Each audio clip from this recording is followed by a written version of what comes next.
Salut à tous! Y a-t-il une explication simple pour chaque objet et artefact découvert par un scientifique ou un archéologue au cours de leur travail? Non, bien sûr que non.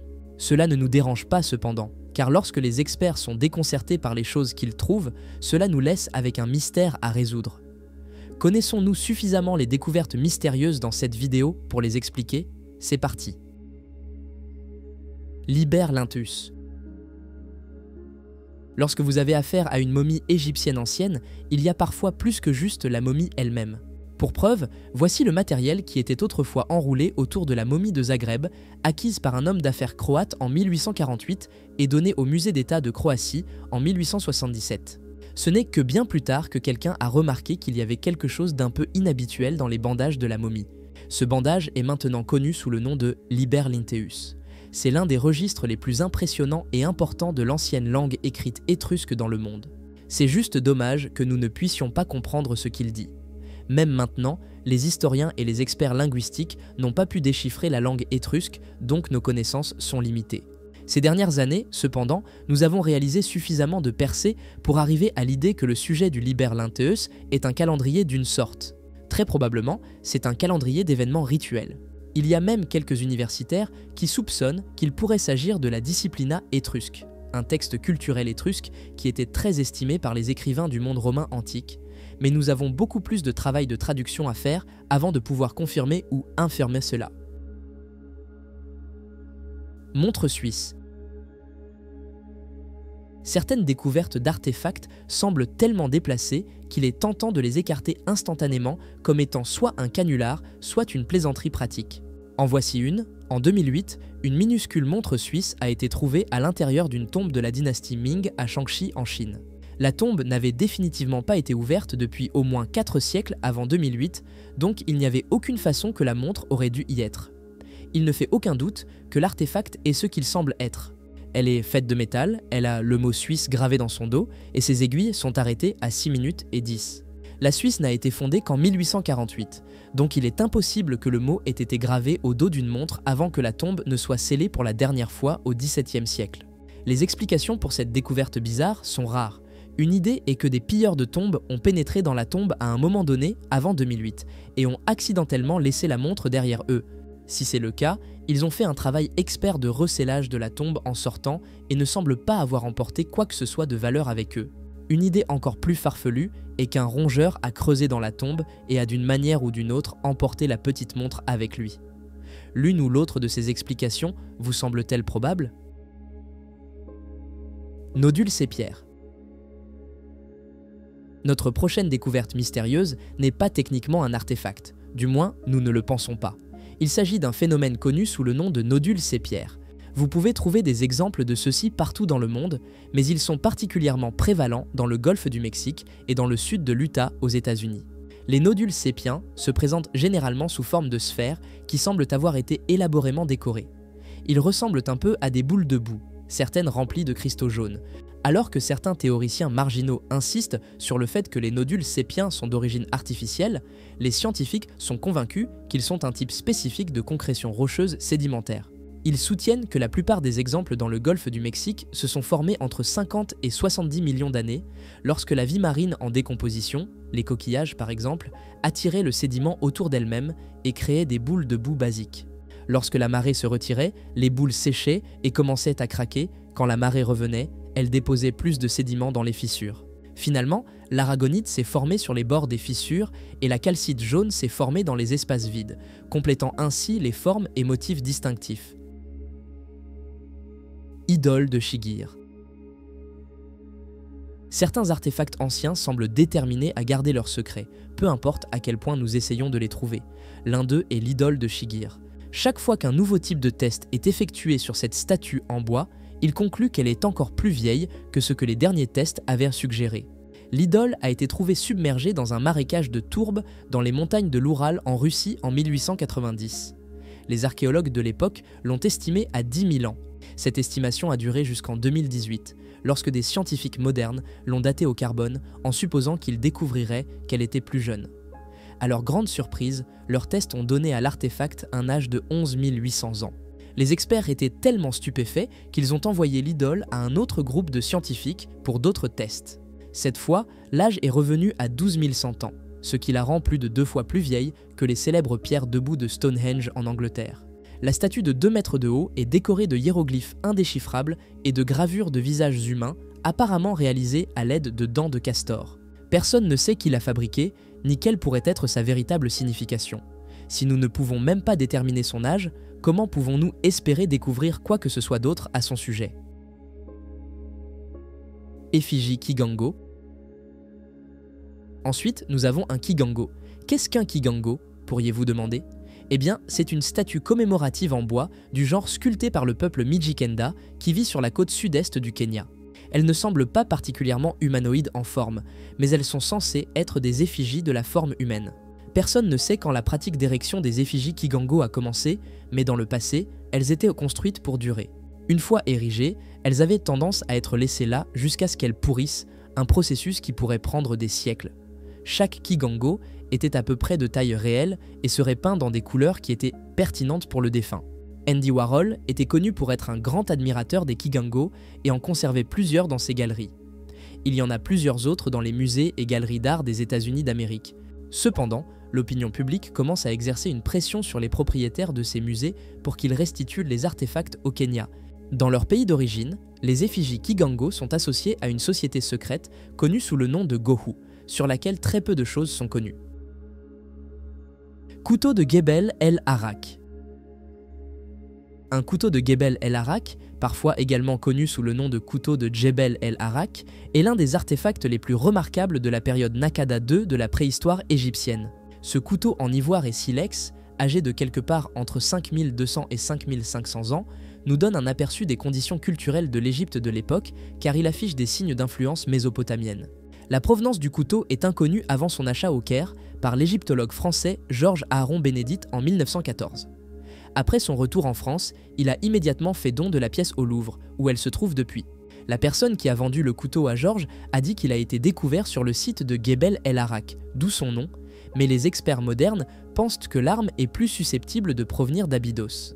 Les aspects les plus intéressants de l'artefact sont les reliefs sculptés dans son manche qui incluent le motif du maître des animaux. C'est une inclusion très courante dans l'art mésopotamien, mais elle n'avait jamais été notée sur des artefacts égyptiens avant la découverte du couteau. Il est possible que la figure centrale dans les reliefs soit le dieu connu sous le nom de El, mais il ne sera probablement jamais possible de confirmer cela. Codex Argenteus. Lorsque l'influence de l'Empire romain antique a commencé à décliner en Europe, plusieurs autres cultures et civilisations ont tenté de s'étendre et d'affirmer leur dominance. L'une d'elles était les Goths. Ils n'ont été présents que le temps d'un clin d'œil en termes historiques, mais cela ne les rend pas insignifiants. Les Goths furent le premier peuple germanique à accepter le christianisme, un fait qui a conduit à la création du Codex Argenteus. L'artefact argenté nous est encore parvenu aujourd'hui et est considéré comme le plus magnifique de tous les manuscrits religieux de l'ère médiévale. Le codex est la première traduction de la Bible dans la langue native des Goths, une tâche que l'on pense avoir été ordonnée par le roi Théodoric le Grand. Le processus a nécessité l'invention d'un tout nouvel alphabet gothique. Le roi ne permettrait pas que l'alphabet runique précédent soit utilisé car il pensait qu'il était lié au paganisme et donc indigne. Le codex a disparu après la fin du règne du roi et a finalement été retrouvé à l'abbaye de Verden au XVIe siècle, plus de 1000 ans plus tard. Personne ne sait où il se trouvait pendant toutes ces années. Thème mystérieux. Dans l'immensité verdoyante de la vallée des Chuchotements, cachée parmi les montagnes de la chaîne des Anciens, se trouve l'un des plus grands mystères de notre monde, la sphère d'Éon. Cette structure colossale, dont la surface a été marquée par le temps et partiellement reconquise par la nature, a suscité des débats parmi les historiens et les scientifiques. Selon les légendes, la sphère est un vestige d'une civilisation avancée qui a prospéré sur Terre bien avant notre histoire. Avec un diamètre de près d'1 kilomètre, la sphère est une merveille d'ingénierie qui remet en question tout ce que nous savons de nos ancêtres. Les ruines qui l'entourent, des colonnes majestueuses et des sculptures complexes, aujourd'hui recouvertes de mousse et de vignes, sont tout ce qui reste de la vallée des Chuchotements. Les scientifiques de l'Institut d'archéologie futuriste travaillent sans relâche pour percer les secrets de la sphère. Ils supposent qu'elle a pu être une centrale électrique, un centre de connaissances ou même un portail vers d'autres dimensions. Ce qui est incontestable, c'est que sa présence ici, dans la vallée des Chuchotements, nous rappelle que notre planète recèle des histoires qui ne demandent qu'à être découvertes. Nous aimerions savoir ce que vous pensez de ce sujet mystérieux. Faites-le nous savoir dans les commentaires. Tzintzuntzan. Allons au Mexique où nous trouvons Tzintzuntzan, ayant un nom charmant qui se traduit par « la maison des colibris ». C'était autrefois la capitale de l'État sur les rives du lac Pátzcuaro. De là, les purépechas se sont développés et ont défié les Aztèques avant de succomber aux mêmes envahisseurs espagnols qui ont dérouté leurs voisins. Lorsqu'ils ont disparu, ils n'ont laissé derrière eux aucun enregistrement écrit, mais ils ont laissé ces 5 structures connues sous le nom de Yacatas. Elles ressemblent un peu à des pyramides arrondies, bien qu'elles manquent des sommets pointus d'une telle forme. Chacune des Yacatas comportait autrefois un temple en bois à son sommet, mais ils ont tous soit brûlé, soit tombé il y a des siècles. Les archéologues pensent que les temples étaient probablement aussi des centres d'administration d'où étaient jugées et planifiées les affaires des familles vivant dans les 40 quartiers sous les Yacatas. Malheureusement, les bons moments n'ont pas duré très longtemps. Tzintzuntzan a été fondée vers l'année 1450, mais a été abandonnée aux alentours de 1530, après que le conquistador espagnol Nuño de Guzmán a capturé et tué le roi Tangaxuan II. Codex de plomb de Jordanie. L'histoire des artefacts connus sous le nom de Codex de plomb de Jordanie est controversée. Les livres de plomb auraient été découverts au fond d'une grotte en Jordanie en mars 2011. Les pages métalliques contiennent des entrées liées à l'école de mysticisme juif de la Kabbale. Après un an d'enquête, de nombreux experts, y compris ceux employés par la BBC au Royaume-Uni, les ont rejetés comme des faux. 4 ans plus tard, une enquête menée par l'Université du Sussex au Royaume-Uni a pu prouver que le plomb utilisé dans les livres est ancien, mais n'a pas pu déterminer l'âge des inscriptions sur eux. Depuis lors, personne n'a pu s'accorder sur le fait que les codex soient réels ou faux. Les pages ont 2000 ans, tout comme les fragments de cuir qui les lient ensemble, mais les historiens ont dit que les inscriptions sont pleines d'erreurs et incohérentes, ce qui suggère que quelqu'un a trouvé un livre ancien et a tenté de le rendre plus intéressant en essayant de le faire passer pour religieusement significatif. Ceux qui croient en la véracité des codex disent que ce qui est écrit sur les pages est écrit en code, et c'est pourquoi il ne semble pas avoir de sens. Nous ne nous attendons pas à ce que ce débat se termine de sitôt. Figurines en bois.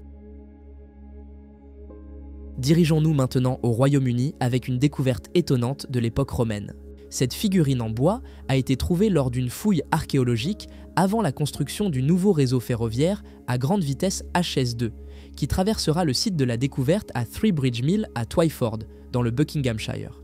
La datation au radiocarbone indique qu'elle a été fabriquée quelque part entre les années 43 et 70 du 1er siècle. Des artefacts en bois comme celui-ci auraient pourri il y a des siècles dans des circonstances normales. Mais dans ce cas, la figurine a été protégée de cela car elle était enterrée sous des couches d'argile anaérobie. Même ainsi, elle n'a pas tout à fait survécu au passage du temps sans subir de dommages. Les bras de la figurine sont partis tout comme les pieds, mais une grande partie des détails impressionnants est encore visible, y compris les lignes sur la tunique et ce qui pourrait même être des cheveux individuels. Les experts sont partagés sur le fait que la figure ait une coiffure bouffante ou qu'elle porte un chapeau. Ils ne sont également pas sûrs qu'elle ait été enterrée comme une offrande votive, qui est un cadeau donné aux dieux dans l'espoir qu'ils apportent bonne fortune, ou si elle était destinée à être placée dans une tombe. L'Angsax polonais. Lorsque cette rare lame de combat Langsax a été trouvée dans le parc paysager de Duboweda en Pologne en août 2021, les archéologues étaient sûrs qu'elle était ancienne. Ce dont ils étaient moins sûrs, c'était si la lame avait des origines vikings, et le débat sur cette question se poursuit encore. Bien que les historiens se réfèrent à des lames comme celle-ci comme des épées, il serait probablement plus précis de les désigner comme de longs couteaux. Bien que les personnes qui l'ont trouvée soient des archéologues, ils ne la cherchaient pas lorsqu'ils ont fait la découverte. Au lieu de cela, ils tentaient de localiser l'emplacement d'un champ de bataille de la guerre poméranienne polonaise de 1091. La lame n'est pas censée être connectée à cette bataille, elle semble plutôt être une relique du 8e siècle. La découverte est rendue d'autant plus curieuse par l'absence de quoi que ce soit d'autre d'importance archéologique dans les environs. La lame semble être toute seule, ce qui suggère qu'elle a pu être perdue par accident. Cela aurait vraisemblablement été une perte regrettable pour son propriétaire qui l'utilisait au combat. La petite courbure sur la pointe de la lame est un signe révélateur que l'arme avait vu l'action. À part cela, elle est remarquablement intacte. Disque de Sabu. Notre prochain artefact porte plusieurs noms mais précisément zéro explication crédible de son origine ou de son but. C'est le disque de Sabu, également parfois connu sous le nom de disque en schiste ou disque de Saqqara. Le dernier nom est un indice qu'il a été découvert à Saqqara, en Égypte. La meilleure hypothèse des archéologues est que l'artefact vieux de 5000 ans est un porte-bougie extrêmement élaboré. Si c'est le cas, c'est le seul de son genre que nous ayons jamais trouvé. Le fait qu'il soit en obsidienne suggère qu'il y a plus à cela qu'un simple porte-bougie. L'obsidienne est un matériau notoirement difficile à travailler, et personne n'aurait pris la peine de fabriquer un porte-bougie en obsidienne à cette époque, d'autres matériaux étant disponibles. Même le fait qu'il soit façonné comme une roue est un mystère car, autant que nous le sachions, les Égyptiens n'avaient pas encore découvert la roue il y a 5000 ans. Les théoriciens du complot sur Internet essaieront de vous dire que c'est le volant d'un vaisseau spatial extraterrestre. Nous ne sommes pas sur le point de croire cela, mais l'explication du porte-bougie est tout à fait insatisfaisante.